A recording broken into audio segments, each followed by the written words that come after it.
नमस्कार. श्री सोमेश्वर कलामंच निर्मित गराजलो रे गराजलो या नाटकाद्वारे जनजागृती करत असतानाच आता साकारलीये प्रत्यक्षात एक खरी चळवळ.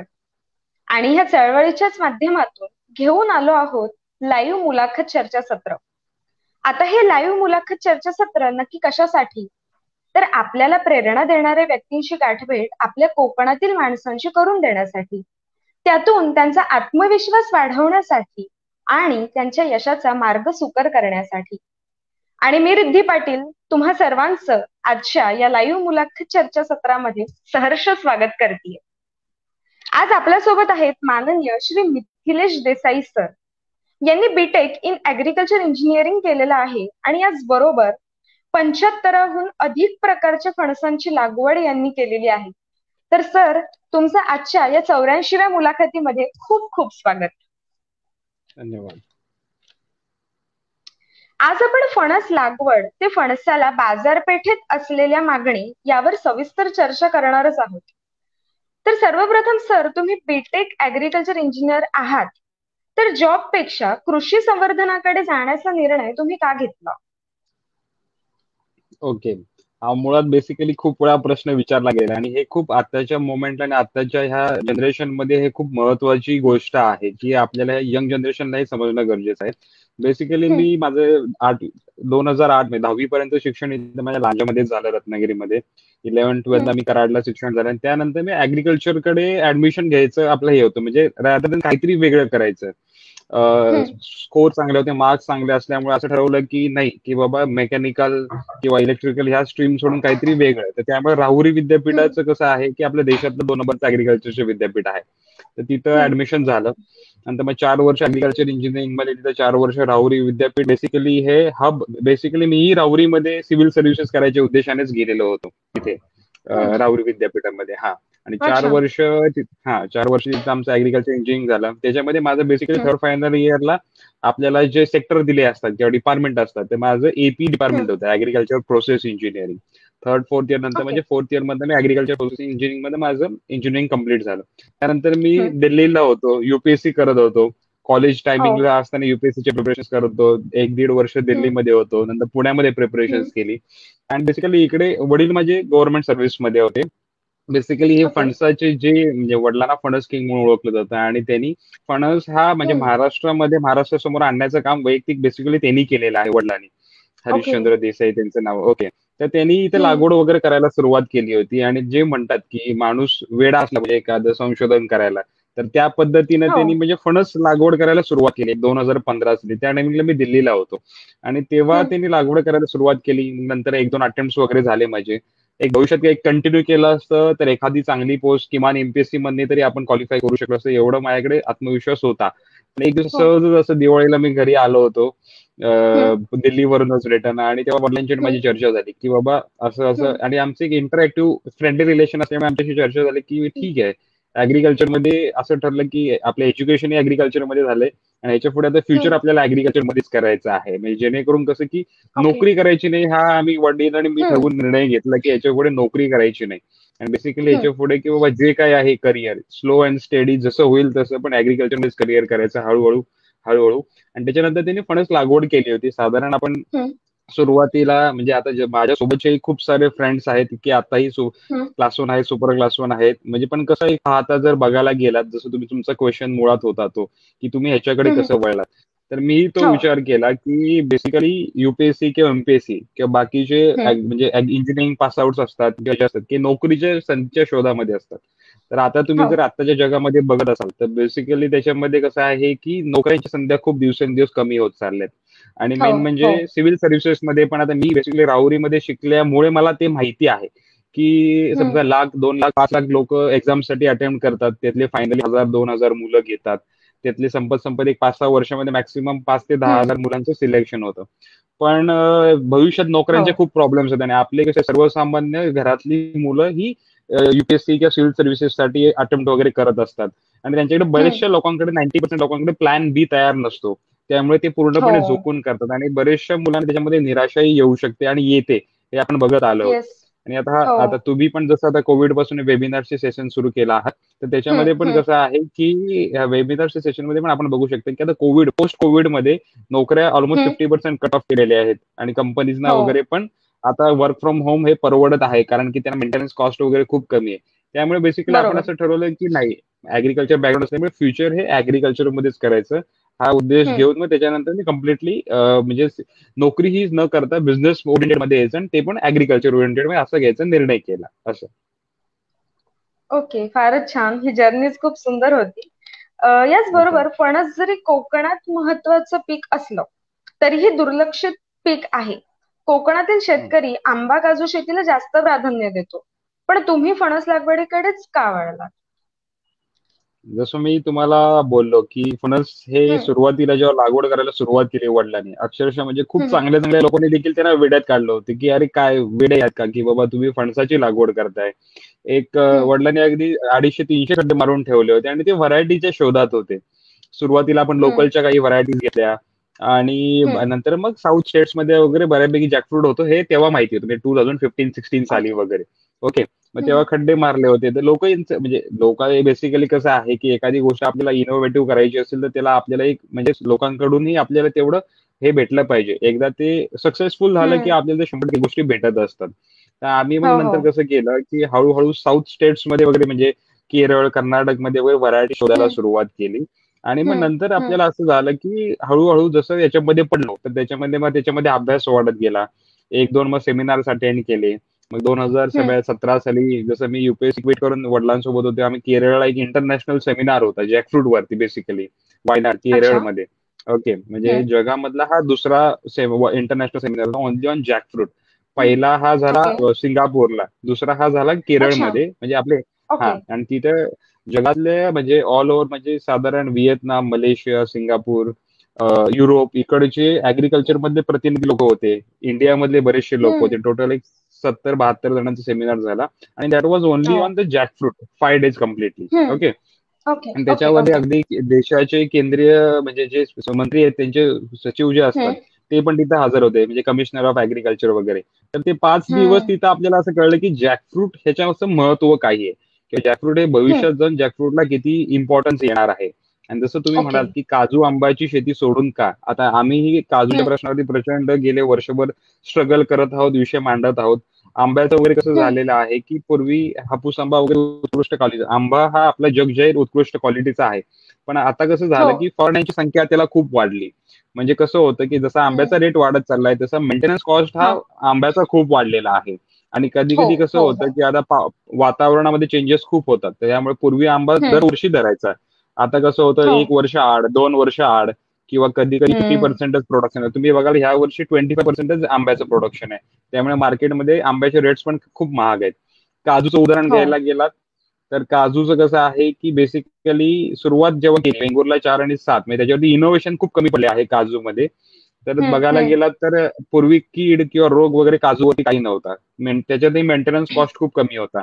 आणि पूर्वी हम्म. रेट 150 वगैरे होता, तो आता रेट 120-110 कडे आलेला आहे. आणि आता काय व्हायला लागलंय हम्म. की आफ्रिकेची काजू बी कोकणात यायला लागली. तर त्यामुळे हम्म. बेसिकली काजूचा काजूचा रेट उतरलेला आहे. प्रोडक्शन कॉस्ट अच्छा. 125 रुपीज पर केजी आहे विद्यापीठाच्या अनुसार, आणि हम्म. भेटत आहे 100-110 रुपये. त्यामुळे शेतकऱ्यांचं त्याच्यामध्ये फार नुकसान होतं. त्याला मग ऑप्शन आणि सबस्टिट्यूट शोधणं गरजेचं होतं. मग त्याला हम्म. बेसिक आणि सर्वात उपयुक्त सबस्टिट्यूट म्हणजे जॅकफ्रूट आहे. जॅकफ्रूट का आहे हम्म. तर तुम्हाला मी सांगू इच्छितो की जॅकफ्रूट हे जगामध्ये एक जगातलं सर्वात मोठं फळ. हे खूप लोकांना माहित नाही, पण जगातलं सर्वात मोठं फळ म्हणजे फणस आहे. म्हणजे काही काही हम्म. ठिकाणी अगदी Guinness book of world record मध्ये पण नोंद झालेली आहे की 54 किलोचा फणस पण केरळमधनं गेल्या वर्षी काढलेला आहे आणि तो Guinness book of world record अच्छा. मध्ये त्याची नोंद झालेली आहे. ओके. आणि जॅकफ्रूटचे फायदे इतके वर्ष माहिती नव्हतं. म्हणजे आपण हम्म. म्हणतो बी जरी टाकली तरी ते झाड उजून येतं. आणि ते एक हेल्दी ट्री हम्म. आहे, त्याच्याकडे बघितलं की लोकांना म्हणजे ओके. एक अट्रॅक्टिव्ह वाटतं. शायनिंग त्याचे प्लांट्स हम्म. ह्यूज असतात. तर तशा पद्धतीने इतके वर्ष फणसाचं महत्व माहिती नव्हतं. आणि फणस हे हम्म. बेसिकली झिरो मेंटेनन्स ट्री आहे. झिरो मेंटेनन्स का हम्म. आहे की त्याला खर्च काही नाहीये किंवा त्याची लाईफ खूप आहे. अच्छा. हा टॉपिक आपण पुढच्या ह्याच्या सेशनमध्ये कव्हर अप करू. त्यामुळे काजू हम्म. आंबा हम्म. सोडून आम्ही फणसाकडे वळायचा निर्णय घेतला. ओके. फारच छान. सर, तुम्ही किती प्रकारच्या फणस झाडांची लागवड केली आहे आणि त्याचबरोबर महाराष्ट्रात किती प्रकारच्या फणसाच्या जाती होतात आणि त्यातील कोकणात लागवडीसाठी योग्य जाती कोणत्या? ओके. सुरुवातीला आपण जेव्हा 400 झाडांची लागवड केली तेव्हा आपण साधारण एक 20 एक व्हरायटीज आणल्या होत्या केरळमधनं. म्हणजे वेगवेगळ्या जशा हम्म. आपल्याला भेटतील तशा. पण त्याच्यानंतर दरवर्षी आम्ही व्हरायटीज ऍड अप करत गेलो. मग नंतर ओके. केरळमधनं झाल्या, मग नंतर मग गोव्यामधल्या काही आपण व्हरायटी शोधल्या, लोकलच्या व्हरायटी हम्म. शोधल्या. परत कर्नाटक मधल्या व्हरायटी शोधल्या. परत हम्म. बरेचशा लोकांना माहित नाही की नॉर्थ ईस्ट भाग जो आहे तिकडचे जे 7 राज्य आहेत, तर तिथे हम्म. फणस हम्म. खूप होतो. म्हणजे आसाम, मेघालय, अच्छा. मिझोरमला वगैरे. ओके. हम्म. हम्म. पण हम्म. वेस्ट बेंगॉलमध्ये फणस खूप होतो. तर त्या भागातल्या ओके. वेगवेगळ्या राज्यातल्या आपण व्हरायटीज गोळा करत गेलो वन बाय वन. आता टोटल आपली साधारण एक 1400 झाडांचे प्लांटेशन झालेलं आहे आणि त्याच्यामध्ये आपल्याला टोटल हम्म. आता 76 व्हरायटीज आहेत. तर अभ्यास जसं करत गेलो, टेक्नॉलॉजी जसा वापर होत गेला, तसं आपल्याला कळलं की जॅकफ्रूट मध्ये 128 व्हरायटी आहेत ऑल ओव्हर दी ग्लोब, हम्म. म्हणजे ऑल ओव्हर दी वर्ल्ड. ठीक आहे. तर त्यातल्या ओके. सध्या आपल्याकडे ओके. 76 व्हरायटी आहेत. आपलं भविष्यातलं हे कसं अच्छा. आहे, एक रिसर्च काइंड ऑफ वर्क सुरू आहे. तर हम्म. भविष्यामध्ये आपलं टार्गेट असं आहे की साधारण एक 100 एक व्हरायटीज तरी आपल्या इथं असतील असा प्रयत्न आपला आहे. ओके. तर आता जसं तुमचं अगदी नक्कीच. क्वेश्चनचा सेकंड पार्ट जो होता, तर माझं म्हणणं कसं आहे, 76 व्हरायटी एक आपला आवड किंवा छंद रिसर्च म्हणून आपण केलेलं आहे. पण त्यातल्या हम्म. लागवडीसाठी हम्म. आम्ही असं बाय फॉरगेट केलंय की एक 20 ते 25 व्हरायटी ह्या प्लांटेशनसाठी उत्कृष्ट आहेत. मग त्याच्यामध्ये आम्ही बरं. बायफर्गेशन बरं. असं केलेलं आहे. बायफर्गेशन असं केलंय की कोकणासाठी फॉर एक्झाम्पल ह्या XYZ 10 व्हरायटीज, पश्चिम महाराष्ट्रासाठी 5 व्हरायटीज, मराठवाड्यासाठी 5 व्हरायटीसाठी आणि हम्म. विदर्भासाठी 5 व्हरायटी. म्हणजे असं, म्हणजे लोकांना इतक्या वर्षी माहित नव्हतं की फणस फक्त अच्छा. कोकणात होतो. पण आजही बघायला गेलात तर हम्म. महाराष्ट्रातल्या प्रत्येक तालुक्यामध्ये फणसाचं झाड आहे. म्हणजे ह्याचा आपला अभ्यास हम्म. असा आहे की जॅकफ्रूटचं कल्टिव्हेशन ऑल ओव्हर महाराष्ट्र होऊ शकतं. फक्त त्या त्या हम्म. व्हरायटीज आणि त्या त्या सॉइलला मॅच होणाऱ्या व्हरायटीज आपण इन्व्हेंट करणं गरजेचं आहे. ओके. तर त्याच्यामधल्या ह्या 76 व्हरायटीज मध्ये जर कोकणापुरती बघायला गेला तर एक 10-12 व्हरायटीज आपण सजेस्ट करतो, ज्याचं आपण डोळे हम्म. झाकून प्लांटेशन करू शकतो आणि ते आपल्या क्लायमेटला, लॅटराइट सॉइलला खूप उत्कृष्ट येतात. आणि बाकीच्या ज्या ओके. व्हरायटीज आहेत, 5-5 व्हरायटीज, ह्या बाकीच्या डिव्हिजनसाठी आपण रेफर केलेल्या आहेत. अच्छा. बरं. आपल्याला हं. प्रेक्षकांमधून एक प्रश्न आलेला आहे. जयराज राणे Yes. सरांनी आपल्याला विचारलेला आहे की आपल्या हवामानासाठी कोणत्या जाती चांगल्या? तुम्ही ओके. त्यातील काही जातींचा उल्लेख करू शकता का? आपलं हवामान म्हणजे एक्झॅक्टली कोणतं, म्हणजे कोकण भागातलं हवामान म्हणताय का कोकणातलं, तुम्ही? कोकणातलं, कोकणातलं. ओके. कोकण भागातल्या हवामानासाठी एक साधारण आपण एक म्हणजे माझ्या वडिलांनीच इन्व्हेंट केलेली एक देसाई कापा म्हणून, एक हम्म. साधारण 4 वर्षामध्ये त्याला फ्रुटिंग हो. येतं. ऍक्च्युअली या नावाने अच्छा. ते केरळमध्ये पण व्हरायटी आजही विकली जात आहे. ओके. तर ती ओके. एक व्हरायटी चांगली आहे. परत अजून हम्म. सिंगापूरची एक व्हरायटी आहे, ज्याचं या हम्म. लॅटराइट सॉइलला चांगलं होतं. म्हणजे ते कसं आहे की नोव्हेंबर डिसेंबर मध्ये फणस त्याचा तयार होतो. बेसिकली आपल्याकडचे फणस हे हम्म. मे नंतर आणि पावसाळ्यात तयार होतात. त्यामुळे त्याला ती कमर्शियल व्हॅल्यू तेवढी भेटत नाही. जर फणस ऑफ सीझन हम्म. मध्ये आला, म्हणजे डिसेंबर जानेवारीकडे जर आलं, त्याला व्हॅल्यू चांगली. तर सिंगापूर व्हरायटी जी आहे तर ती साधारण एक हम्म. डिसेंबर मध्ये वगैरे त्याचा फणस तयार होतो. वरश्री म्हणून व्हरायटी आहे. परत एक भैरचंद्र म्हणून व्हरायटी आहे. परत रुद्राक्षी म्हणून हम्म. व्हरायटी, म्हणजे रुद्राक्षी व्हरायटी अशी आहे की हो. त्याचं साधारण एक फुटबॉलच्या आकाराचा, म्हणजे रुद्राक्षीचा एक मोठा टाईप, म्हणजे हम्म. 3 ते 4 किलोचा फणस होतो. साधारण त्याचं अच्छा. फ्रुटिंग एक 4-1 वर्षामध्ये येतं. म्हणजे असे एक साधारण 10-1 व्हरायटी आहेत. ते कसं आहे की ते बायफर्गेट ओके. केलेले, ते स्पेसिफिकेशन नुसार आहेत. एक साधारण एक 10 व्हरायटीज मी सजेस्ट करू शकेन त्यासाठी. अच्छा. अच्छा. हं, बरं. तर आपण पुढच्या प्रश्नाकडे जाऊया की फणस हं. लागवड कशी करावी आणि त्यासाठी पाण्याचं नियोजन कशा प्रकारे असावं, जे खत आणि पाणी आहे त्याचं नियोजन कशा प्रकारे असावं, आणि त्याचबरोबर किती वर्षात फणसाच्या झाडापासून उत्पन्न मिळायला सुरुवात होते? ओके. फणस झाडाची लागवड करायचं बेसिक म्हणजे ह्याला सुरुवातीला आपण जो खर्च करू, म्हणजे फणसाच्या पिकाचं किंवा हम्म. लागवडीचा एकमेव याचा फायदा असा आहे की सुरुवातीला जी आपण इन्व्हेस्टमेंट करू तेवढेच त्याला खर्च आहे. नंतर त्याला मेंटेनन्स काही नाही. जसं मी तुम्हाला बोललो, is a zero maintenance tree. Okay. तर ह्याचं हम्म. कसं आहे, फणसाची एकरी 100 झाडं लावू शकतो आपण. त्याच्यामध्ये स्पेसिंग राहतं साधारण 20 फूट बाय 20 फूट, म्हणजे 6 मीटर बाय 6 मीटर स्पेसिंग. आणि ज्या हम्म. सगळ्या व्हरायटीज आहेत त्याचं कसं आहे की एकरी 100 झाडं बसू शकतं. म्हणजे अराउंड हम्म. फेन्सिंग आणि मधली जागा पकडली, 20 फूट बाय 20 फूट स्पेसिंग पकडलं, तर 40 गुंठ्यामध्ये 100 झाडांची आपण लागवड करू शकतो. म्हणजे जशी आंब्याची ओके. 40 झाडं लावू शकतो हापूसची, काजूची 80 झाडं हम्म. लावू शकतो, तशी फणसाची आपण 100 झाडं लावू शकतो. आता त्याचं साधारण हम्म. प्लांटेशन करताना आपल्याला कसं करावं लागतं की साधारण 1.5 बाय 1.5 असं, म्हणजे लेंथ ब्रेथ आणि डेप्थ असं 1.5 बाय 1.5चा जर खड्डा घेतला आपण, तर साधारण तेवढा हम्म. खड्डा घ्यावा लागतो.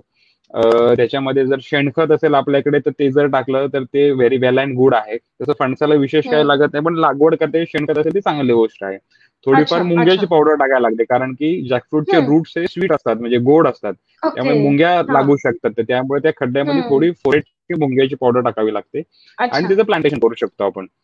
आणि हं. ह्याचं प्लांटेशन केल्यावर तुम्ही जर म्हणताय, की जसं पाण्याचं नियोजन. फणसाचं कसं आहे, हं. की फणस एक वाईल्ड ट्री आहे. म्हणजे त्याला असं विशेष त्याला काळजी काही घ्यावी लागत नाही. म्हणजे तुम्ही आजही बघत हं. असाल, की ते झाड पण खूप मोठं होतं, पण त्याला असं काय त्याला रोग, कीड वगैरे असं काही प्रॉब्लेम येत नाही. पाणी कसं आहे, की ओके. फणसाच्या झाडाला किमान पहिले 2 वर्ष तरी पाणी देणं गरजेचं असतं आणि पाणी हं. पण असं खूप स्वरूपाचं पाहिजे असं काही नाही. जेव्हा लहान झाड असतं तेव्हा 2 ते 4 लिटर पर प्लांट असं देतो आपण. म्हणजे ते कसं आहे, आता आम्ही हं, ड्रिपच्या हं. स्वरूपात देतो. जर ड्रिपची अवेलेबिलिटी असेल तर पाण्याची बचत देखील होते आणि पाणी योग्य क्वांटिटीमध्येही लागतं. जसं झाड मोठं हं, हं, होतंय हं. म्हणजे 2-3 वर्षाचं होईल त्याला असं 6 ते 8 लिटर पाणी लागतं पर प्लांट. ओके. आणि एक 2 ओके, वर्षानंतर ओके. जर एखाद्याकडे 2 वर्षानंतर पाण्याची अवेलेबिलिटी त्या लेव्हलवर नसेल, तर मग त्याच्यामध्ये हं. कसं आहे, की त्यांनी पाणी नाही दिलं तरी चालेल. पण आम्ही सजेस्ट असं करतो, की जर बाकी काही खर्च नाही तर किमान पाण्याची जर व्यवस्था असेल आणि ड्रिपच्या स्वरूपात हं. दिलं तर थोडं का होईना पाणी जर दिलं तर झाडाला फ्रुटिंग लवकर येऊ शकतं. तर अशा बरोबर आहे. पद्धतीचं त्याचं पाण्याचं नियोजन करू शकतो आणि जे बाकी म्हणता तुम्ही खत वगैरे, तर इट इज म्हणजे जसं हं. मी सारखं म्हणतो आहात, की झिरो मेंटेनन्स प्लांट म्हणजे फणसाला कोणतीही हं. फवारणी लागत नाही. त्याला कोणतेही म्हणजे हं. पेस्टिसाइड्स टाकावं लागत नाहीत, की असे विशेष रासायनिक खत वगैरे केमिकल्स काही वापरावं लागत नाहीत. जसं हं. आता हे ऑर्गॅनिक फ्रूट आहे आणि जसं हे जगातलं सर्वात मोठं फ्रूट असल्यामुळे याच्यामध्ये याचे ऑर्गॅनिक त्याच्यावरती मी थोड्या वेळानंतर बोलेन, की याचे हं. मेडिसिनल युजेस पण कसे आहेत ते. पण ह्याला कसं आहे बाकी चालेल, नंतर काही नक्कीच. खर्च नाही. हो, नंतर बाकी हं. याला काही खर्च नाही. म्हणजे जे प्लांटचा जो खर्च असेल तो आणि सुरुवातीला जो तुम्हाला मजुरांचा खर्च वगैरे येईल, थोडाफार ड्रिपचा खर्च येईल, तेवढाच याचा मेंटेनन्स हं. कॉस्ट आहे. आणि अच्छा. जॅकफ्रूटचं कसं आहे, की जॅकफ्रूटची मिनिमम लाईफ ही 100 इयर्स आहे आणि मॅक्सिमम लाईफ 300 हं. इयर्स आहे. म्हणजे हे असं ओके. हे फळझाड आहे, की ह्याच्या एवढी लाईफ कोणत्या झाडाची नाहीये. म्हणजे बघायला गेलात हं. तर आंब्याची लाईफ साधारण एक 50 वर्ष, 55 वर्ष आहे. काजूच्या हं. झाडाची लाईफ एक 30-35 वर्ष आहे. पण फणसाची लाईफ ही हं. 100 वर्ष आणि अबोव्ह आहे. त्यामुळे एकदा लागवड केली, की हं. खूप वर्ष म्हणजे शेतकरी त्यातनं उत्पादन घेऊ शकतात. बरोबर. हं. ओके, चालेल, नक्कीच. तुम्ही स्वतः काही फणसाच्या जातीची रोपे तयार करता का? आणि एखाद्याला जर फणस लागवड करायची असेल, तर तुमच्याकडून रोपे व मार्गदर्शन कशा प्रकारे मिळू शकते? फणसाची बेसिकली आपण सुरुवातीला जेव्हा लागवड करायला सुरुवात केली, ते स्वतःसाठी आपण प्लांटेशन केलं, की एक आवड म्हणून. पण नंतर ओके. गेल्या हं. वर्षीपासून हं. कसं व्हायला लागलंय, की लोकं पण झाडांची मागणी करायला लागली. तर आपली पण एक हं. गव्हर्नमेंट लायसन्स जॅकफ्रूटची नर्सरी आहे. आपण आपली नर्सरी थ्रू झाडंही देतो. साधारण जसं ओके. बोललो, की फक्त ज्या प्लांटेशनसाठी सर्वात योग्य आहेत, म्हणजे कोकणासाठी 10 हं, आणि हं. बाकीच्या 3 डिव्हिजन्ससाठी 5-5 व्हरायटी अशापैकी 25 एक व्हरायटीचे आपण कलमं ठेवतो. आणि बेसिकली ती हं. जी झाडं आहेत ती आपण जूनच्या फर्स्ट वीकमध्ये कोकणात पाऊस पडतो. बाकीच्या भागामध्ये जूनच्या सेकंड वीक पासून पाऊस पडायला सुरुवात होतो. तर तेव्हा हं. आपण साधारण मे लास्ट वीक पासून म्हणजे अहेड ऑफ 25th मे आपण झाडं द्यायला सुरुवात करतो. आणि त्याच्यामधनं जर बरं. आता लास्टला आपण एक नंबर पण शेअर करू किंवा आपलं एक हो, फेसबुक हो. लिंक्स वगैरे चालेल, शेअर करू. नक्कीच. त्याच्यात लोकांना म्हणजे संपर्काने ते करू शकतील. तर आपण त्यांना झाडं हं. उत्कृष्ट क्वालिटी देऊ शकतो. आता फणसाचं हे असं आहे, की त्याच्यामध्ये म्हणजे कोकणासाठी जर कोणी कॉन्टॅक्ट केला तर आपण त्याच्यामध्ये त्यांना व्हरायटी सजेस्ट करू शकतो. आणि हं. मार्गदर्शन हं. असं आहे, की उलट आमची स्वतःची अशी इच्छा आहे, की लोकांनी फणसाची हं. लागवड जास्तीत जास्त करावी. कारण ह्याच्यामधनं आर्थिक फायदा खूप लोकं मिळवून देऊ शकतात. इंटरक्रॉपिंग बरोबर. बद्दल पण मी थोड्या वेळाने तुम्हाला मी बोलेन त्याच्याबद्दल. कारण की कसं चालेल. होईल, की फणसाचे जॅकफ्रूट प्लांटेशन बद्दल कोणाला किती कसली मार्गदर्शन लागेल. म्हणजे महाराष्ट्रातल्या कोणत्याही तालुक्यातल्या शेतकऱ्यांना जर माहिती हवी तर आपण त्याला द्यायला म्हणजे नेहमी आपण हं. अग्रेसर राहू. कारण की त्याच्यामध्ये लागवड वाढावी ही आपली इच्छा आहे. कारण की जगामध्ये फणसावरती खूप काम सुरू आहे. पण बेसिकली हं. महाराष्ट्राचं क्लायमेट आणि वातावरण एवढं उत्कृष्ट असून पण त्या हो. लेव्हलची लागवड होत नाहीये. आता लोकं हळू-हळू फणसाच्या हं. बागा करायला लागलेले आहेत. तर त्या हो. पद्धतीने आपण जॅकफ्रूटचं प्लांटेशन संदर्भात कंप्लीट मार्गदर्शन करू शकतो लोकांना. अगदी नक्कीच. आपल्याला प्रेक्षकांमधून एक प्रश्न आलेला आहे, की प्रॉफिट कॅल्क्युलेशन तुम्ही सांगू शकता का? हां, 100% प्रॉफिट कॅल्क्युलेशन सांगू शकतो आपण. हं. जॅकफ्रूटचं कसं आहे बेसिकली, की साधारण फळं यायला एक 3.5 ते 4 वर्ष जातात. जर बरेचसे हं. लोकं मला आजही फोन करून महाराष्ट्रभरातनं प्रश्न विचारतात किंवा वडिलांना विचारतात, की फणसाचं झाड आहे आमच्या इथे. 12 वर्ष झाली, हं. 15 वर्ष झाली, फळ धरत नाही किंवा काही हं, हं, झाडांना हं. कसं होतं तर ती फळं धरत का नाहीत? कारण की ती बी जी असते ना आपली आठूळ, ती टाकल्यामुळे हं. रुजून आलेली असतात आणि ती रोप असतं. तर रोपापासून जी फळं तयार होतात, त्याला साधारण एक 12 ते 15 वर्ष टाईम जातो. त्यामुळे जी हं. ऑलरेडी झाडं आहेत त्यांना फळं धरायला खूप टाईम जातो. दुसरं मेन ओके. म्हणजे की जी ऑलरेडी झाड आहे त्याच्यावरती काळा फणस होऊन गळून पडतो. काळा फणस काय असतं की जॅकफ्रूट फळ आहे त्याच्यामध्ये मेल आणि फिमेल प्रकार असतो. तर मेल हम्म. जॅकफ्रूट जे असतं ते काळं होऊन पडून जातं. ओके. आणि जे फिमेल जॅकफ्रूट असतं, बरं. आपण जे खातो फळ, हे फिमेल जॅकफ्रूट असतं. आणि ते फळ 10-12 अच्छा. किलोचं होतं आणि ते ते आपण कन्झ्युम करतो दुसरं. ओके. ओके. आता हा, तर आता हम्म. इकॉनॉमिक्स थोडं मी सांगतो तुम्हाला. 3.5 ते 4 ओके. वर्षामध्ये फ्रुटिंग व्हायला सुरुवात होते. हम्म. त्या 4थ्या वर्षी वगैरे साधारण आपण असं पकडू की एक 5 ते 10 फळं त्याला धरतात. ठीक आहे. हम्म. आपण हम्म. 5 फळांपासून आपण त्याचं कॅल्क्युलेशन करू. एकदम मिनिमम पकडतोय आपण. एक फळ हम्म. साधारण 10 किलोचं, म्हणजे 50 किलो उत्पादन हे आपल्याला 4थ्या वर्षी भेटू शकतं. जसं त्याचं हम्म. झाडाचं एज वाढत जाईल तसं 10, 10, 15, 20, 50 फळापर्यंत फणसाचं प्लांटेशन जात नाही. फणसाचं फळधारणा होऊ शकते. ठीक आहे. पण आपण ओके. असं हम्म. 25-50 धरत नाही. आपण साधारण 20 फळं धरूया. जेव्हा फणसाचं झाड मोठं होईल 6-7 वर्षाचं, चांगलं स्टेबल झाड हम्म. होईल तेव्हा. ठीक आहे.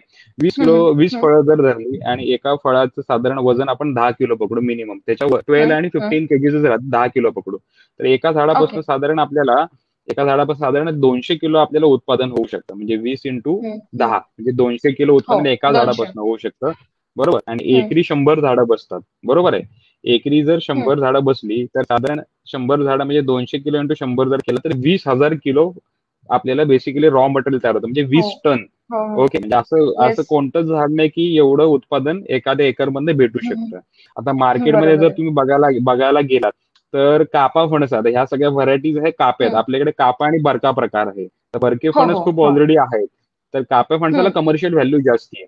तर कधी-कधी हम्म. जेव्हा समजा ऑफ सीझनला येणारी जर फळं जर लावली आपण, तर काप्या फणसाला हम्म. नेहमी आत्ताच्या मार्केटमध्ये व्हॅल्यू जरी नाहीये, तरी ₹100 ते हम्म. ₹200 एक फळ जातं. ओके. हो. ₹100 ते ₹200 एक फळ जातं. जर तुम्ही त्या फळांच्या ह्याच्यात कॅल्क्युलेट जर करायला गेलात, तर 20 फळं जर पकडलात इंटू 200 जर बघितलात काय, तर साधारण एका झाडापासून 4,000-1,000 पर्यंत ₹3,000 ते ₹4,000 आपल्याला उत्पन्न होऊ शकतं. ओके.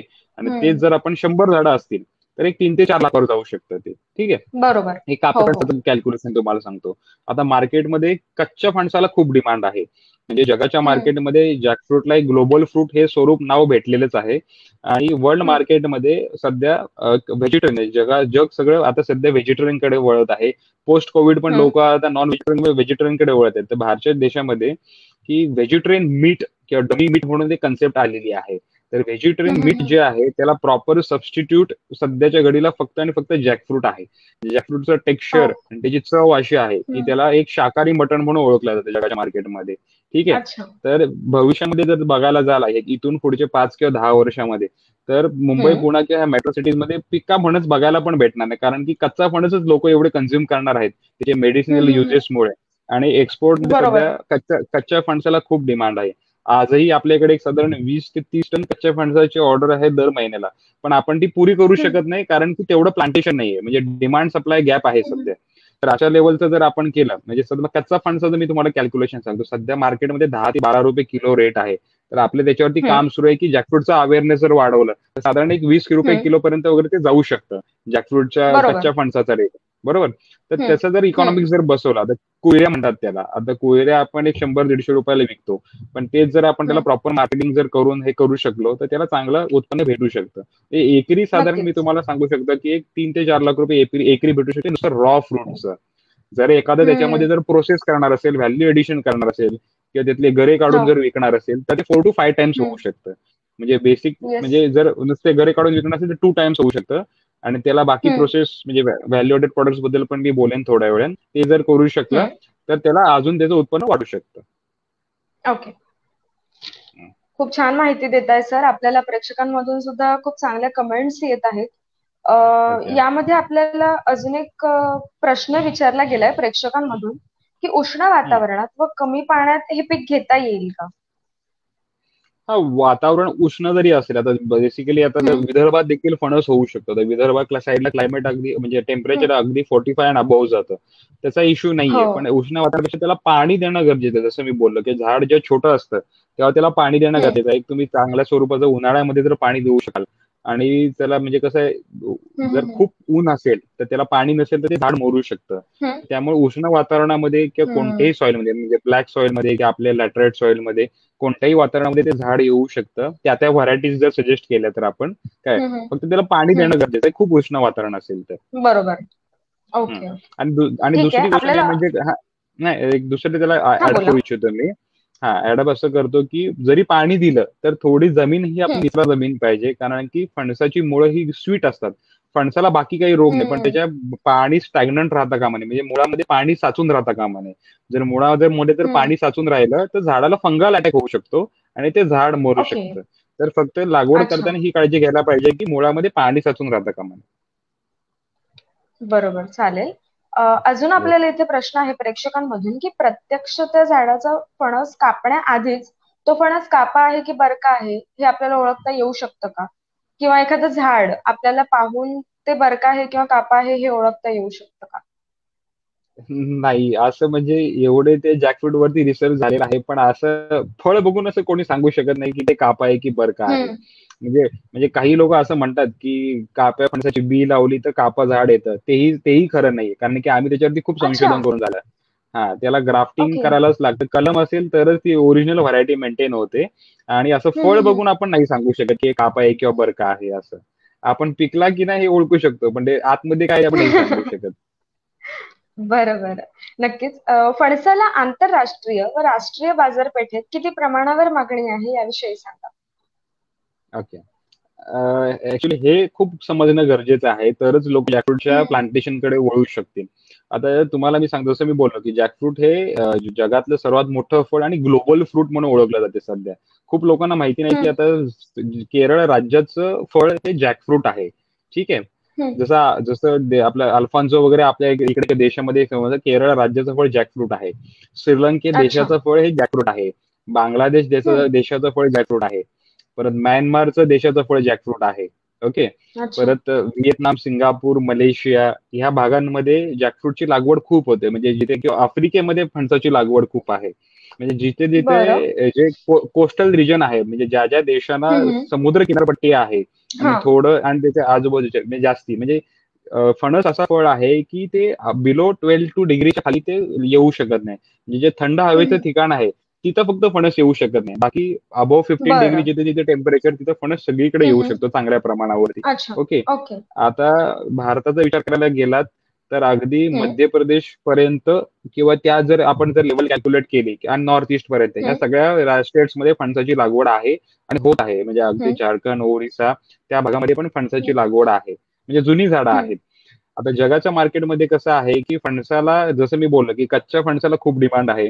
आता समजा हम्म. पॅकिंगमध्ये जर कोणी जर आता एक जॅकफ्रूट 365 म्हणून कंपनी आहे साऊथमध्ये. ते पूर्वी हम्म. मायक्रोसॉफ्टचे सीईओ होते जेम्स जोसेफ म्हणून. सध्या हम्म. पंतप्रधान नरेंद्र मोदींसोबत पण त्यांचं इंटरॅक्शन झालं. ते WhatsAppवर व्हिडिओ येत आहे.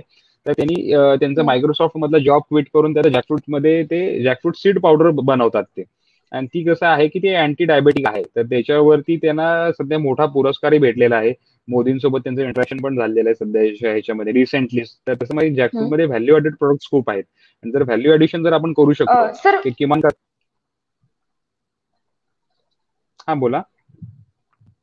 तुमचा आवाज मध्ये ब्रेक होत होता. तुम्ही शेवटची काही वाक्य पुन्हा रिपीट करू शकता का? Okay, okay. Surely, surely. आता क्लिअर ऐकू येतंय? हम्म. हो. ओके. जॅकफ्रूटचं मी सांगत होतो, की जर त्याला व्हॅल्यू एडिशन आपण जर करू शकलो, हम्म. तर जॅकफ्रूटला जगाच्या मार्केटमध्ये खूप डिमांड आहे. कच्च्या फणसाला डिमांड आहे. हम्म. म्हणजे टेंडर जॅकफ्रूट ज्याला म्हणतात त्याला. काही हम्म. लोकं आता म्हणजे कच्चा फणस किंवा नुसतं फळ हे विकू शकतात किंवा त्यातले गरे सेपरेट करून हम्म. विकू शकतात. आणि कसं आहे, की मुंबई, पुणे किंवा नागपूर हे मेट्रो सिटीज सोडल्या, तर इथं सोडल्या तर हम्म. बाकीकडे फणस सहसा कसा आहे ते माहीत पण नाही. म्हणजे बऱ्याचशा लोकांना. हम्म. लागवड करायची खूप हम्म. हम्म. लोकांची इच्छा आहे. आता आपल्या यावर्षी नर्सरीमधनं अगदी नागपूर पासून यवतमाळ पासून झाडांची रिक्वायरमेंट आलेली आहे. तर आपण इव्हन यावर्षी तिकडेही झाडं देणार आहोत.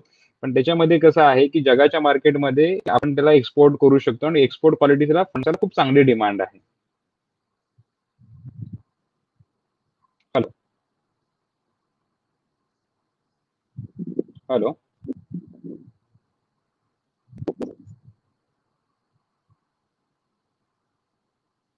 हॅलो.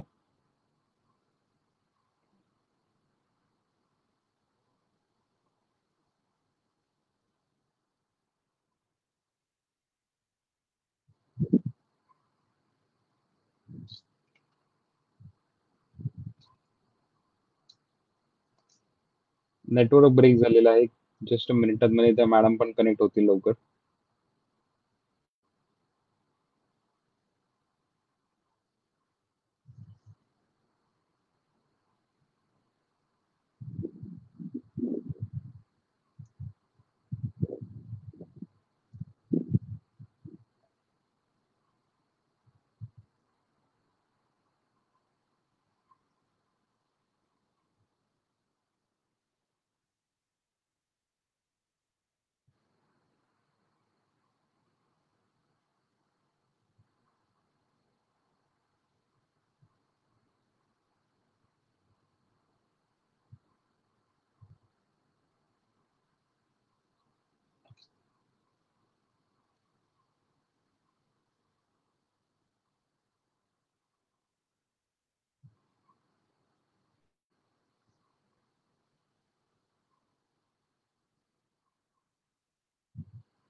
हॅलो.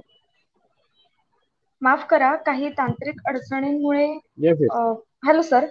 माफ करा काही तांत्रिक अडचणींमुळे स्क्रीन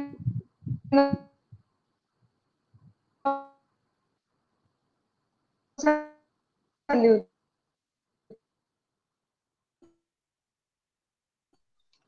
मॅडम तुमचा आवाज क्लिअर ऐकू येत नाहीये मला.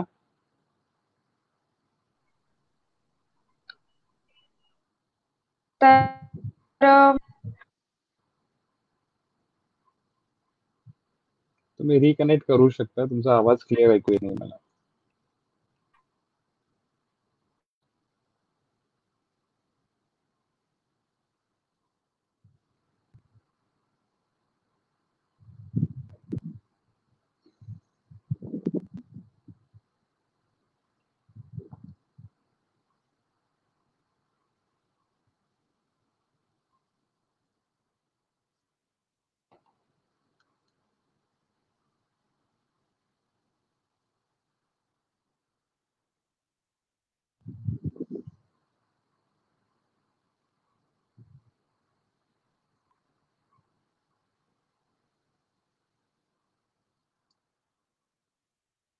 तुम्ही जोपर्यंत मॅडम रिकनेक्ट होईपर्यंत काही क्वेश्चन्स आहेत ते मी घेतो आता.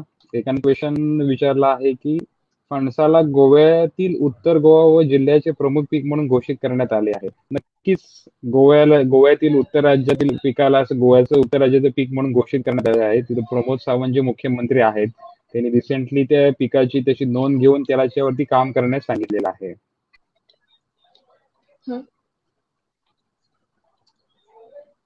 येस मॅडम, तुम्ही कंटिन्यू करू शकता. शेवटचा प्रश्न. Hello sir. येस येस, बोला बोला. तुम्ही माझा शेवटचा प्रश्न ऐकला होता का की फणस या फळाची भविष्यात मागणी वाढत जाईल असं तुम्हाला वाटतं का? 100% फणस या फळाची भविष्यात मागणी वाढत जाणार आहे. कारण की हं, भविष्यातील शेती ही काय म्हणतात विषमुक्त आणि ऑर्गॅनिक शेतीकडे बरेचसा कल राहणार आहे. आणि फणस हे ऑर्गॅनिक फळ आहे. हं, आणि दिवसेंदिवस लोक शेती कमी करायला लागलेली आहेत किंवा करायचे बंद केले आहेत. ज्या प्रमाणात पूर्वी शेती होती, का हं. कमी करायला लागली? ती शेती करायचा खर्च खूप वाढत चाललेला आहे दिवसेंदिवस. तर हो. त्यामुळे फणस हे असं फळ आहे की ज्याच्यामध्ये तुम्हाला खर्च खूप कमी आहे. आणि जर म्हणजे हं, एकदा तुम्ही लागवड त्याची केली तर त्याच्यावरती मेंटेनन्स कॉस्ट नसल्यामुळे खर्च कमी असल्यामुळे भविष्यात फणसाची डिमांड वाढत जाणार आहे. आणि जर हं, तुम्ही हं, बोलात की फणसाची डिमांड का वाढेल, तर मी का सांगू इच्छितो की फणसाचे मेडिसिनल फायदे खूप आहेत. जसं मी थोड्या हा. वेळापूर्वी तुम्हाला ते जॅकफ्रूट 365चं उदाहरण दिलं. फणसामध्ये कसं हं, आहे की अँटी डायबेटिक आणि अँटी कॅन्सरस प्रॉपर्टीज आहेत. आणि हे ओके. जगातल्या खूप मोठे मोठे एमडी डॉक्टर्सनी ह्याचं थिसिस सादर केले त्याच्याबद्दल. आणि हं, फणसाची जी आटूळ जी आहे, आतली बी जी म्हणतो ज्याच्यापासून झाड होतं, हं. तर पूर्वी कोकणामध्ये ही भाजून खाल्ली जायची. जुने लोक ते आजही भाजून खातात. हो, हो. त्याच्यामागे एक त्याच्यामागे एक कारण होतं. कारण असं होतं की त्याचे न्यूट्रिशनल फायदे खूप आहेत. म्हणजे अच्छा. चार हं. बदामांमध्ये जेवढे न्यूट्रिएंट्स आहेत, तेवढे एका फणसाच्या आतडीमध्ये न्यूट्रिएंट्स आहेत. ओके. ओ. तर जॅकफ्रूटची सीड पावडर म्हणून भविष्यामध्ये जॅकफ्रूटची सीड पावडर पण मार्केटमध्ये येईल. किंवा जसं त्या हं, जॅकफ्रूट हं, 365 वाल्यांनी कच्च्या गऱ्याची पावडर बनवलेली आहे, एक अँटी डायबेटिक म्हणून. ती जर हं, कन्झ्युम केली तर साधारण म्हणजे आपण कसं आहे की ते प्रॉपर्टीज खूप वर्ष येतात. त्याचे व्हॅल्यू एडिशन जसे करू त्याच्यावरती तेवढं इनोव्हेशन होत जाईल. आता कच्च्या गऱ्याच्या हं, पावडरमध्ये कसं होतं की समजा 15 ग्रॅम्स पर डे 30 दिवस जर एखाद्या माणसाने खाल्ली, जो डायबेटिक पेशंट आहे, तर त्याच्या शुगरमध्ये हं, म्हणजे डिक्रीज होते, म्हणजे शुगर कमी होते, हे ऑब्झर्व केलेलं आहे. म्हणजे ह्याच्यामध्ये अँटी डायबेटिक ओके. प्रॉपर्टीज आहेत. हं, कॅन्सरवरती याचा हं. उपयोग होत आहे, त्याच्यावरती रिसर्च सुरू आहे सध्याच्या मार्केटमध्ये. ओके. आणि फणस हे हं, व्हेजिटेरियन मीट म्हणून आता जगाच्या मार्केटमध्ये आहेत. भविष्यात म्हणजे भारतामध्येही देखील आता याच्यावरती खूप, म्हणजे गोव्यामध्ये पण एक रिसेंटली एक एंटरप्रेनर आहेत, त्यांनी जॅकफ्रूटच्या भाजीपासून काहीतरी खूप प्रोडक्ट्स बनवलेले आहेत सध्या. दिल्लीमध्ये काही काम सुरू आहे. तर अशा पद्धतीने जगाच्या मार्केटमध्ये आणि भारताच्या मार्केटमध्ये फणसाला डिमांड भविष्यात दिवसेंदिवस नक्कीच वाढत जाणार आहे.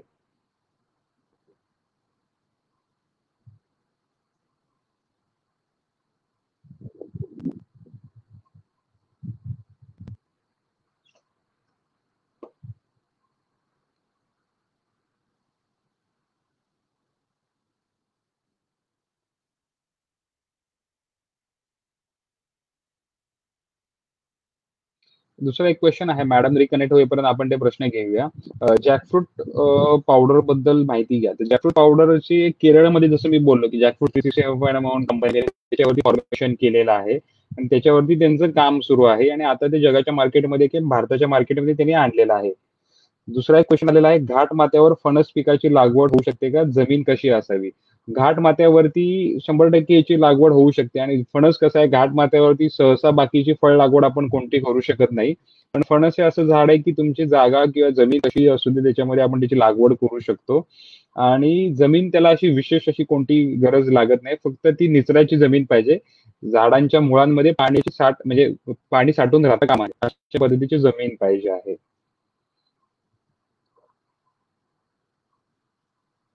काजू, आंबा, नारळ बोर्डाप्रमाणे कोणत्या राज्याचा फणस गोड आहे का?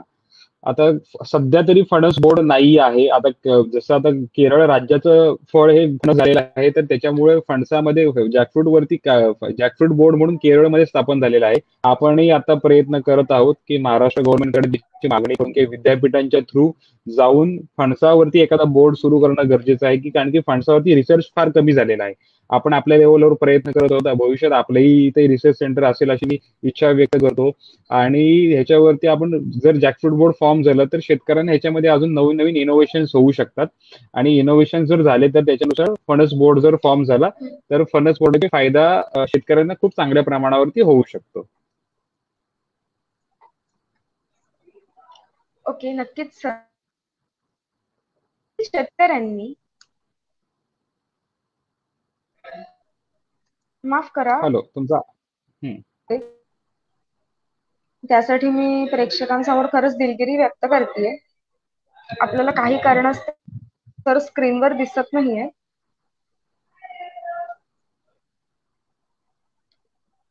येस मॅडम, तुम्ही कंटिन्यू करा क्वेश्चन्स.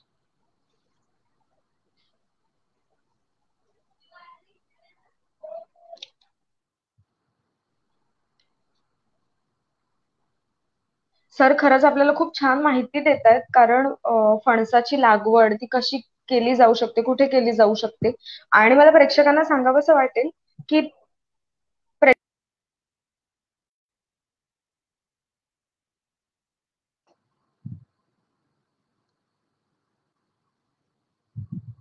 त्याची उत्तरं सरांनी आधी मध्ये दिलेली आहेत, तर तुम्ही पुन्हा एकदा पूर्ण इंटरव्ह्यू नव्याने पाहू शकता. आणि त्याचबरोबर आपल्याला नंतर सर कमेंट्स मध्ये जाऊन त्या प्रश्नांची उत्तरं तुमच्यापर्यंत नक्कीच पोहोचवतील, यामध्ये कुठलीच शंका नाहीये. त्यामुळे सर्वांना मिळतीलच. सर मी पुन्हा माझा प्रश्न विचारते की कोकणातील शेतकऱ्यांनी सर तुम्हाला व्यवस्थित हा, कोकणातील शेतकऱ्यांनी येस कंटिन्यू करा क्वेश्चन, मी ऐकतोय. ओके. कोकणातील शेतकऱ्यांनी शेतीपूरक व्यवसायांकडे वळलं पाहिजे या चळवळीच्या मुद्द्यावर तुम्ही काय सांगाल? आणि त्याचबरोबर फणस लागवड कोकणातील शेतकऱ्यांना आर्थिक पाठबळ देऊ शकते का, याबद्दलही आम्हाला सांगा. शेती, पुन्हा एकदा रिपीट करा तुमचं क्वेश्चन मॅडम, 2 पार्ट्स मध्ये आहे म्हणून एकदा पुन्हा हो रिपीट हो करा. आय हो. Can continue. पहिला प्रश्न असा आहे की कोकणातील शेतकऱ्यांनी शेतीपूरक व्यवसायांकडे वळलं पाहिजे का. ओके. आणि सेकंड क्वेश्चन असं आहे की फणस लागवड कोकणातील शेतकऱ्यांना आर्थिक पाठबळ देऊ शकतो. कोकणातल्या शेतकऱ्यांनीच नव्हे तर महाराष्ट्रातल्या सर्व शेतकऱ्यांनी किंवा यंग जनरेशनले जे आता सगळे रिसेंटली पास आउट होत आहेत, ते भविष्य हे ऍग्रिकल्चरचंच आहे. जसं तुम्ही बघाल की आता सर्कल जसं पूर्वी शेतीपूरक जसं असं म्हणतात की म्हणजे ऍग्रिकल्चर ओरिएंटेड देश आहे आपला, तर सध्याची परिस्थिती पाहता तर भविष्यात 20, 25, 50 वर्षानंतर सगळे शेतकरी पुन्हा शेतीकडेच वळणार आहे. तर कोकणातल्या शेतकऱ्यांनीच नव्हे तर महाराष्ट्रातल्या प्रत्येक शेतकऱ्यांचं भविष्यात शेतीपूरक व्यवसाय करणं गरजेचं आहे. जर तुम्ही आता मार्केटचा किंवा जगाच्या आस्पेक्टमध्ये जर विचार केलात तर हेल्थ डिपार्टमेंट आणि ऍग्रिकल्चर सेक्टर हे दोनच गोष्टी भविष्यात खूप चालणार आहेत आणि ट्रेंडिंग राहणार आहेत कायमस्वरूपी. तर त्यामुळे शेतीपूरक व्यवसाय जर शेतकरी किंवा जर यंग जनरेशन आहे, मुलं मुली जर आले याच्यामध्ये, तर नक्कीच जो शेतकऱ्यांचा मोठा प्रश्न आहे की त्यांना मालाला भाव भेटत नाही, की ह्याच्यात व्यापाऱ्यांची साखळी खूप मोठी आहे, किंवा समजा एखादं फळ समजा फणस 100 रुपयाला घेतात आणि मार्केटमध्ये 1000 रुपयाला विकतायत, मधले जे शेती हम्म. करत नाहीत तेच लोक पैसे कमवत आहेत. हे प्रत्येक फळामध्ये, प्रत्येक पिकामध्ये ही बरोबर. गोष्ट आहे. जर जर त्याच्यामध्ये जर हम्म. एज्युकेटेड लोक आले, एज्युकेटेड मुलं मुली जर आले या व्यवसायामध्ये, शेतीपूरक हम्म. व्यवसायामध्ये, तर ही लिंक आपण ब्रेक करू शकतो. आणि ह्याच्यामधनं कसं आहे, हो. आर्थिक उत्पन्न, शेतीपूरक व्यवसायाचे कसा याचा फायदा आहे की तुम्हाला सुरुवातीला खूप लवकर याच्यातनं उत्पादन भेटत नाही, पण ह्याच्यातलं उत्पादन जे हम्म. असतं, की ह्याच्यातलं जे इन्कम जे असतं हे कायमस्वरूपीचं असतं. म्हणजे लॉंग लाईफ इन्कम जो हम्म. म्हणतात, हे शेतीपूरक व्यवसायांमध्ये हो. आहे. तर शेतीपूरक व्यवसाय बरोबर. 100% केला पाहिजे. आता फणस लागवड ही कोकणातल्या शेतकऱ्यांनी नक्कीच केली पाहिजे, कारण की कसं आहे की काजू आंबा तसं बघायला गेलं तर आता ही आपली मेन पिकं आहेत, पण काजू आंब्याला भविष्यात किंवा हम्म. हळूहळू आता सॅच्युरेशन यायला लागलंय. आंब्याचं मी तुम्हाला सांगितलं की मेंटेनन्स कॉस्ट खूप वाढलेला आहे. आणि काजूचा प्रॉब्लेम असा झालेला आहे की याच्यामध्ये काजूला पाहिजे तो भाव भेटत नाही. म्हणजे कॉस्ट ऑफ प्रोडक्शन हम्म. पेक्षा कॉस्ट ऑफ सेलिंग ही खूप कमी आहे. म्हणजे खर्च खूप हम्म. जास्त आहे आणि त्यातला विक्रीचा दर खूप ओके. कमी झालेला आहे. लागवड खूप बरं. प्रमाणावरती झाली. मग ह्याला जर उपाय म्हणून हम्म. की ह्याला सबस्टिट्यूट जर कोणतं प्लांटेशन असेल, हे फणसच आहे. आणि फणसाला काही हम्म. त्याला म्हणजे मी स्वतः, म्हणजे आम्ही लागवड केली म्हणून सांगत नाही, एक अगदी फ्रेंडली रिलेशन हम्म. मध्ये मी सांगतो की फणसाला तिथं मेंटेनन्स काही नाही, खर्च काही नाहीये. हम्म. त्याला तुम्हाला खूप काळजी घ्यावी लागत नाहीये. त्याला बाकीच्या हो. जनावरांचा एवढा काही प्रॉब्लेम नाहीये. त्याला फक्त थोडं म्हणजे, आणि मेडिसिनल फायदे खूप आहेत. तर फणसाची लागवड करणं उपयुक्त राहील. आणि एक मगाशी एक काही गोष्टी, काही पार्ट हे करायचे, कव्हर करायचे राहून गेले, की फणसासोबत आपण इंटरक्रॉपिंग पण खूप पद्धतीने करू शकतो. म्हणजे हे कोकणातल्या शेतकऱ्यांसाठी नाहीये, महाराष्ट्रातल्या प्रत्येक शेतकऱ्यासाठी आहे, की याच्यामध्ये स्पेसिंग 20 फूट बाय 20 फूट किंवा 6 मीटर बाय 6 मीटर असल्यामुळे याच्यामध्ये मधली जागा खूप शिल्लक राहते. तर त्याच्यामध्ये आपण एक इंटरक्रॉपिंग किंवा आंतरपीक म्हणून खूप साऱ्या गोष्टी घेऊ शकतो. तर आम्ही कसं आहे, की आम्ही हळद ट्राय केलेली आहे, आलं ट्राय केलेलं आहे, 4 फणसाच्या झाडांच्या मध्ये लिंबाची लागवड केलेली आहे. अशा पद्धतीने इंटरक्रॉपिंग केलेलं आहे. तर जर कोकण सोडून जर बाकीच्या भागामध्ये जर शेतकरी असतील, तर त्यांची, आम्ही त्यांना असं सजेस्ट करतो की जर त्यांची पारंपरिक जी शेती आहे सुरू, त्यांनी ती पारंपरिक शेती सुरू ठेवावी. फणसाची जर लागवड केली तर ती पारंपरिक शेती आहे ती त्याच्या इंटरक्रॉपिंग म्हणून आपण त्याच्यामधनं घेऊ शकतो. किंवा असं म्हणजे मिक्स प्लांटेशन जसं आपण करतो, तर तशा पद्धतीने करू शकतो. आता एक पार्ट, एक दुसरा एक गोष्ट आहे की आपल्याकडे एक व्हिएतनाम सुपर अर्ली म्हणून एक व्हरायटी आहे. तर त्याची, तर त्याला फळधारणा तर 18 ते 24व्या महिन्यापासून सुरुवात होते. आणि जसं बोललो की ही व्हरायटी बेसिकली कच्च्या फणसासाठी खूप फेमस आहे. आणि ह्याचं कसं आहे की एक हाय डेन्सिटी आपण प्लांटेशन करू शकतो. म्हणजे जसं बाकीच्या झाडांना 20 फूट बाय 20 फूट स्पेसिंग लागते, ही साधारण आपण एकरी, जशी ती 100 झाडं राहतात, तर ह्या व्हरायटीचे आपण झाडं साधारण एक 300 झाडापर्यंत आपण याची लागवड करू शकतो, जेणेकरून आपले एकरी उत्पादन किंवा एकरी उत्पन्न खूप प्रमाणावरती चांगल्या पद्धतीने वाढू शकतं. थोडं बेसिकली एक टेक्निकल प्रॉब्लेम्स आहेत, मॅडमचं थोडं नेटवर्कचा इश्यू असू शकतो. काही इश्यू नाही, आपण कंटिन्यू करूया. क्वेश्चन्स मी बघत आहे, त्या परत रिकनेक्ट होतीलच. अजून मी क्वेश्चन्स घेत आहे फेसबुक लाईव्ह मधले जे आलेले आहेत, ते आपण ते कव्हर करायचा प्रयत्न करूया.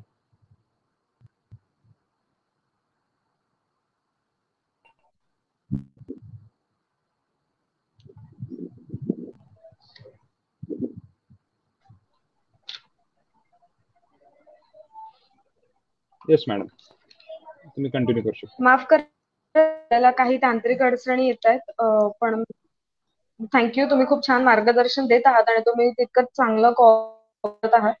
तर आपण पुढच्या प्रश्नाकडे वळूया, की कोकण भूमिपुत्रांनी आपल्या जमिनी न विकता त्या राखल्या पाहिजेत, कसल्या पाहिजेत, यावर तुम्ही काय सांगाल? 100% हा काळाचा, म्हणजे ह्या युगाचा, म्हणजे ह्या कोकण भागाचा हा खूप मोठा प्रश्न झालेला आहे सध्याच्या घडीला. कारण की जर बघायला गेलात तर महाराष्ट्रामध्ये हो. सध्या खूप जमिनींचा विकत, म्हणजे त्याचा जो रेट आहे, जो आपण म्हणतो विकत घ्यायचा जो खर्च आहे, हा खूप कमी आहे. म्हणजे जमिनींचा रेट खूप कमी हम्म. आहे कोकणातले.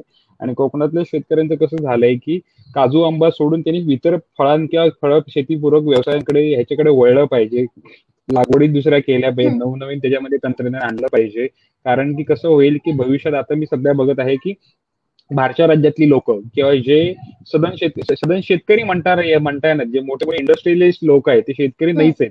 तर ते कोकणामध्ये हो. स्वस्तामध्ये जमिनी घेत आहेत, त्याचे एक तर रिसेलिंग करत आहेत किंवा मग त्याच्यावरती लागवड करून ते उत्पादन कमवत आहेत.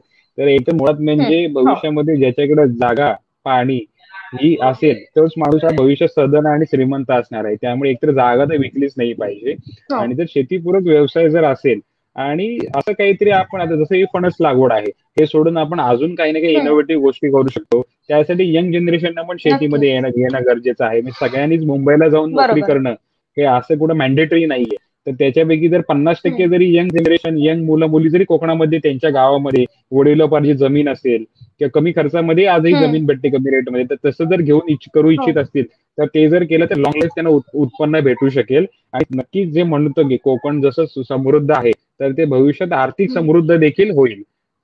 असं माझे त्याच्यात माझे एक मत मांडायचं माझी इच्छा आहे, की कारण की याच्यामध्ये कोकण ही म्हणजे त्याच्यावरती जर आपण प्रॉपर इनोव्हेशन जर काम केलं ना तर खूप उत्पन्न आपण जनरेट करू शकतो त्यातून. बरोबर.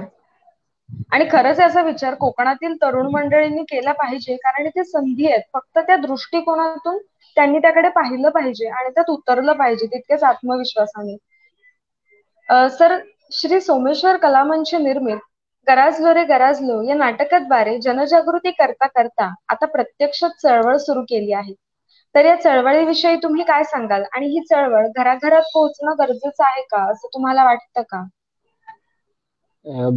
बेसिकली गराजलो रे गराजलो हे नाटक आणि भविष्य जसं तुमच्याशी इंटरॅक्शन केलं, जसे याचे डायरेक्टर आहेत त्यांच्याशी हम्म. माझं बोलणं झालं, त्यांनी मला बेसिक कन्सेप्ट याची हम्म. समजावून सांगितली की नाटक पूर्वी आता नाटक खूप हो. फेमस होते आपल्या भागामध्ये, म्हणजे कोकणामध्ये पूर्वी गावोगावी जाऊन हम्म. खेळे म्हणायचे किंवा नाटक या गोष्टी खूप करायचे आणि लोक ते एक हम्म. एंटरटेनमेंटचं त्यांना एक साधन होतं. तर ती तुम्ही परंपरा हम्म. सुरू ठेवलात आणि त्याच्यावरती आता एक उत्कृष्ट प्रकारचं तुम्ही ते घरातलं नाटक आहे, ज्याचं तुम्ही म्हणजे लोक म्हणजे निर्व्यसनी या गोष्टी आहेत किंवा बाकीच्या ज्या आहे, म्हणजे तरुणांना त्याच्यामधनं आपण प्रोत्साहन द्यायच्या गोष्टी ह्या तुम्ही करत आहात. त्याचे तुमचे आता शोज वगैरे झाले आहेत आणि हो. त्याच्यानंतर तुम्ही हे कंटिन्यू केलं आणि तुमच्या टीमने हे खूप चांगलं हे योगदान म्हणून आपण म्हणू इच्छितो की लॉकडाऊन जसं सुरू झालं तर आपण प्रत्यक्ष हम्म. त्याचे इव्हेंट होत नव्हते, ते तुम्ही घेऊ शकत नाहीये, तर त्यामुळे तुम्ही वेबिनारचं सेशन सुरू केलेलं आहे जेणेकरून शेतकऱ्यांना, हो. तरुण पिढीला किंवा बाकीच्या लोकांना मार्गदर्शन होईल. आणि हे जो तुम्ही कन्सेप्ट राबवलात हा खूप उत्कृष्ट हो. आहे आणि भविष्यात जाऊन नक्कीच ह्याला एक वेगळं स्वरूप भेटणार आहे आणि तुम्ही एक लोकांपर्यंत चांगली माहिती पोहोचवायचा जो प्रयत्न करा त्याला माझ्या किंवा आमच्या सगळ्या यंग जनरेशनच्या तुम्हाला 100% सपोर्ट राहील आणि ही गोष्ट आणि ही चळवळ नक्कीच वाढेल असे मी या टीमला शुभेच्छा देऊ इच्छितो. धन्यवाद सर. याचबरोबर जास्तीत जास्त लोकांनी या चळवळीत सामील व्हावं याकरता तुम्ही लोकांना काय आवाहन कराल आणि याचबरोबर तुम्ही या चळवळीला कसा हातभार लावू शकता?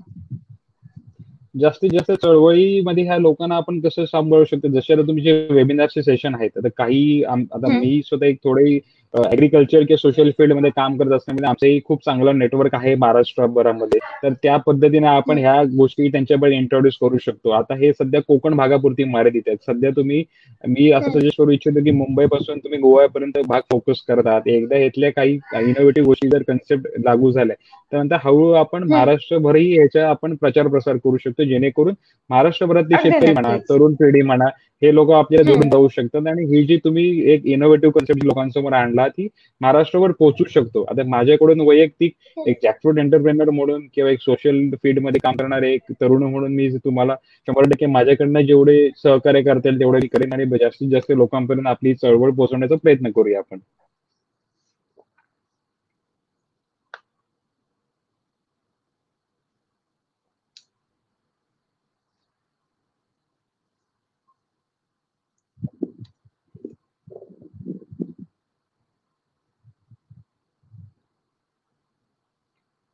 थोडं टेक्निकल अडचण त्यांची ते कंटिन्यू आहे. काही इश्यू नाही. वेबिनार्स मध्ये असे टेक्निकल अडचण येत असतात. त्याला आपण दुसरा सोल्युशन नसतो.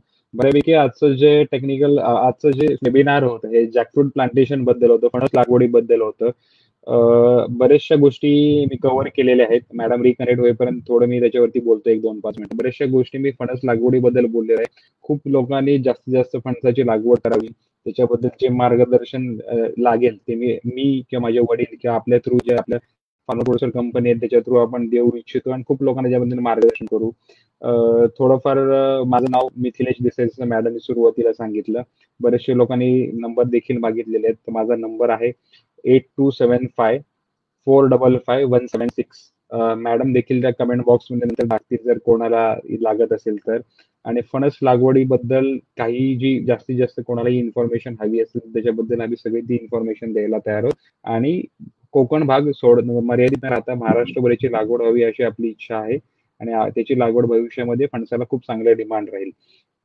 मॅडम कनेक्ट होईपर्यंत आपण कंटिन्यू करून त्यांची वाट पाहू आणि आपण एक एंडिंग सेशन घेऊया.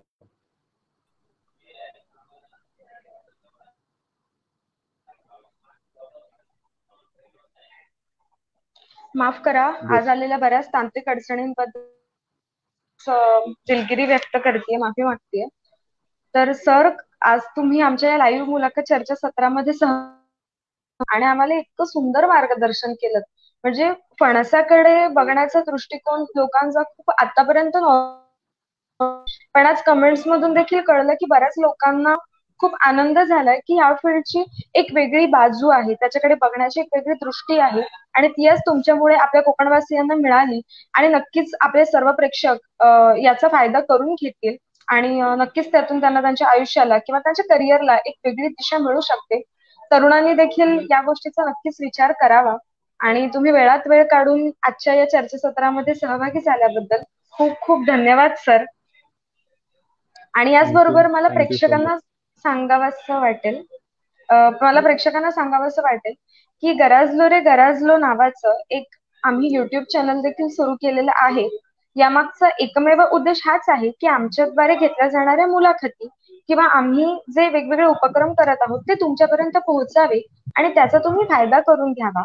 आणि याचबरोबर प्रत्येक शुक्रवारी माननीय श्री सहदेव धरणे सर फेसबुकवर लाईव्ह येतात. ते लाईव्ह अशासाठी येतात की आपल्या कोकणातील एखादी समस्या घेऊन त्यावर वाचा फोडण्यासाठी, आणि अशा वेळेस गरज असते तुम्हा सर्वांची. जर तुमच्या सर्वांची साथ मिळाली तर ती समस्या लवकरात लवकर आपण मोडीत काढू शकतो आणि त्याचं निवारण करू शकतो. त्यामुळे सर्वांनी नक्कीच या लाईव्हला उपस्थित राहत जा. आणि सर, तुम्हाला काही बोलायचं आहे? आजच्या सेशनमध्ये जरी टेक्निकल अडचण जरी आल्या असल्या तरी त्या वेबिनार्स मध्ये होत असतात, त्यांचं प्रत्यक्ष मार्गदर्शन होत नाही आणि हेच आजच्या जमान्यामध्ये जगापर्यंत पोहोचायचं एक साधन आहे. टेक्निकल अडचण येत राहतात त्याबद्दल काही तुम्ही एवढी माफी मागून घेऊ याची काही गरज नाही, कारण की व्ह्युअर्सही देखील ती समजून घेऊ शकतात. ती काय म्हणजे ह्युमन मिस्टेक नाहीये. दुसरं जे तुमच्या हो. चळवळीबद्दल जे सुरू आहे ते आमच्याकडून देखील जेवढं आम्हाला मदत करता येईल किंवा आम्हाला जेवढं त्याला सपोर्ट करता येईल तेवढं आमच्याकडनं आम्ही खूप प्रयत्न करू. फणस लागवडीबद्दल तुम्ही आज जे सेशन घेतलं त्याबद्दल मी या टीमचं खूप आभारी आहे. कारण की जसं तुम्ही एक वेगळा उद्देश घेऊन जाता तसंही आपण एक जॅकफ्रूट मध्ये एक वेगळं मिशन घेऊन चाललेलो आहोत. भविष्यात त्याच्यावरती जॅकफ्रूट बोर्डही फॉर्म होईल, जसं कमेंट्स मध्ये विचारलं, किंवा जसं केरळमध्ये jackfruit mission for Kerala state सुरू आहे तसं जॅकफ्रूट मिशन फॉर महाराष्ट्र करता येतं का, याच्यावरती आमचं काम सुरू आहे. महाराष्ट्र सरकारकडे आपण तो विषय मांडणार देखील आहोत.